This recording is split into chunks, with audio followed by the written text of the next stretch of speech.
कि किसी किसी को ये बोलते हैं कि पेन होता है, ठीक है, बाद में अगर वो रिलेशन बनाते हैं तो उनको पेन फील होता है। तो क्यों होता है? क्योंकि देखो, अगर आप 1.5 या 2 महीने से पहले ही रिलेशन बना रहे हैं तो ये बहुत गलत है, क्योंकि इंटरनल जो वुंड्स होते हैं, जो घाव होते हैं, वो दिखते नहीं हैं लेकिन वो होते हैं। ओके, तो उनको हील होने में समय लगता है, 1.5 से 2 महीने तो लगते ही लगते हैं, लेकिन 3 महीने आप मान के चलिए कि आपको रिलेशन नहीं बनाने चाहिए, ठीक है।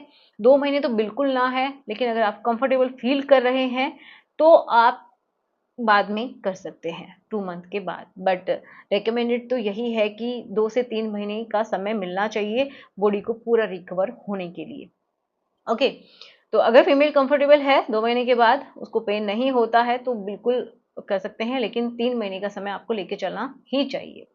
तो इस वजह से भी किसी किसी को क्या है, पेन होता है। दूसरा कारण होता है पेन होने का कि वहां पे बहुत ज्यादा ड्राइनेस बन जाती है फीमेल की, क्योंकि देखो धीरे धीरे जब इच्छा भी खत्म हो जाती है तो वहां पे एक जो नेचुरल ल्यूब्रिकेशन होना चाहिए तो वो नहीं होता है इस रास्ते में, जिसकी वजह से क्या होता है, ड्राइनेस होती है। अगर आप वहाँ पे कुछ भी इंसर्ट करते हैं या फिर ऑपरेशन बनाते हैं तो आपको पेन होता है, छोटे कट्स भी लग सकते हैं, जिसकी वजह से और भी ज्यादा पेन होता है, ठीक है, बहुत पेनफुल हो जाता है। तो दोनों ही कारण होते हैं।